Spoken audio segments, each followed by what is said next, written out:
Hey, what's going on, everyone? How you guys doing? Welcome back to another walk and talk video. Today I want to talk to you guys about what I think is the best way for Star Wars to kind of fix itself and for Lucasfilm to quite largely get its head out of its butt and realize where the audience wants things to be. So first off, we need to talk about their successes and then, of course, their failures. Their first two successes, obviously The Force Awakens and obviously Rogue One, were definitely really good for the studio. Showed them that there was massive brand interest in everything Star Wars. And this, of course, was going to propel the property, the IP, to untold new heights. One of the biggest problems with that is, well, quite frankly, they didn't think it through. And we've learned over the years that you kind of have to have a plan. If you don't have a plan, it ends up coming back to bite you in the ass, because especially if you want to have movies come out every single year, you need to make sure that there is a plan in place to have a consistent story. This is what Marvel has done so well. Marvel has been able to largely and very successfully create episodic theatrical film events. We go to see these movies now because it's habitual. We go because we want to see where the adventure is going to take everybody. And we go because, well, we like it. Star Wars could easily be this way. In fact, they're already sitting on everything they need. But for some reason, they're having trouble pulling the trigger. So largely it boils down to this. The Last Jedi fundamentally damaged the brand of Star Wars. There's no question about it. We know it at this point. It's been damn near 6 years, or at least 5.5 years. We can look back on it and go, yeah, it was a failure. It was a failure in regards to the fact that it never set up anything going into The Rise of Skywalker. J.J. Abrams had to come out and quickly and rapidly turn around a story that not only wrapped up some of the plot points he started in The Force Awakens, but tried to incorporate the go-nowhere plot lines of The Last Jedi while still giving us a satisfying conclusion in a little over 2 hours and 30 minutes. It wasn't the greatest. I'm removed from that movie enough now to tell you that, yeah, I liked it when I first saw it, but I also first saw it when I flew to LA to watch an early screening.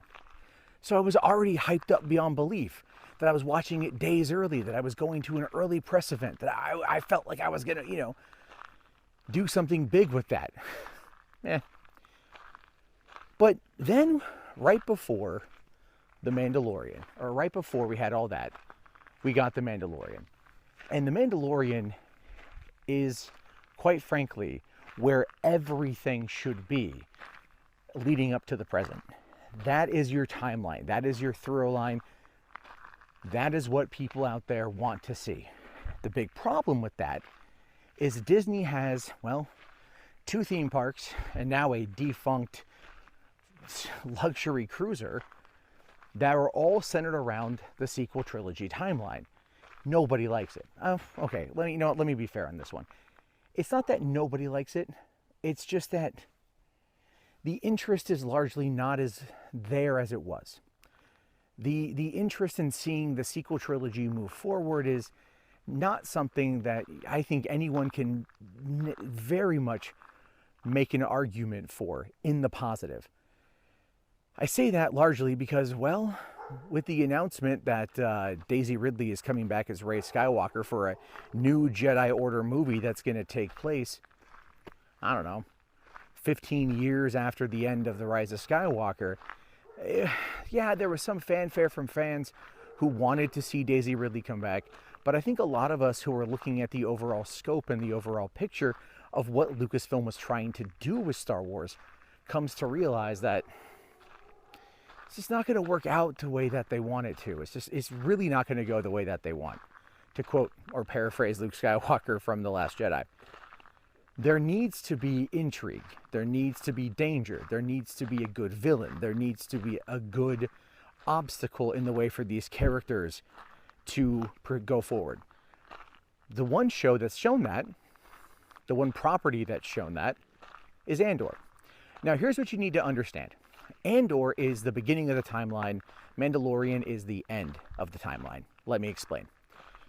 Looking at Disney Plus's numbers from 2022, their most original shows, number 5 and number 6 were Book of Boba Fett and Andor.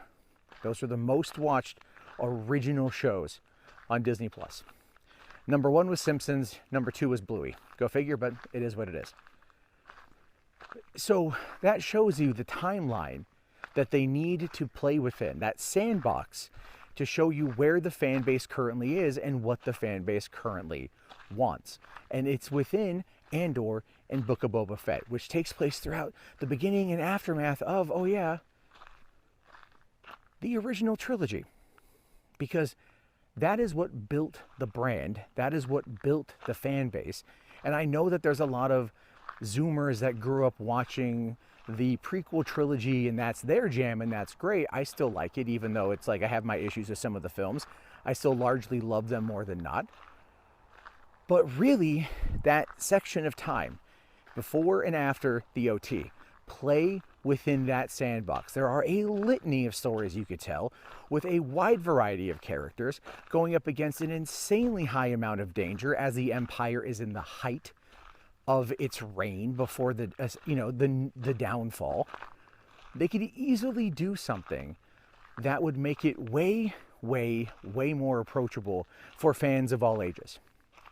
But this weird desire to keep with Batuu as being the canonical timeline, which is completely broken now anyway, and to not decide to go forward and re-alter the Galactic Star Cruiser as taking place during the original trilogy rather than the sequel trilogy, or hell, even the fucking prequel trilogy would make as much sense. They have fundamentally run the franchise into the ground on that front. And I think they know that. I think deep down, they know exactly what they've done. And I don't think there's any real way to fix it without establishing a direct timeline. Do we need to have a Daisy Ridley-led film, a Rey Skywalker-led film, 15 years after the events of The Rise of Skywalker? No. No, we don't. Do we need to go back to the Dawn of the Jedi to see how they were made? No. No, we don't. It doesn't matter how much I want to see that movie anyway. We don't need it. What we need are the stories of what happened in between A New Hope and Empire and Return of the Jedi, and what happened after the fall of the Empire, and everything with the new Galactic Republic. So many things they could do to make it better. But instead, no. We get Rey. More of Rey. And I say this as a person who is a fan of Daisy Ridley and is a fan of the character of Rey. I have had 3 movies with her. I don't need any more. What I need are stories of heroes and villains that are already in a timeline that doesn't need to have further expansion. You don't need world building in Star Wars. You just need a good place to put it. And between Andor and Book of Boba Fett is the absolute key. But as always, I'm curious about your thoughts, your opinions. Let me know. Like and subscribe. Check Hollywood After Dark. Have a good one, everybody, and peace out.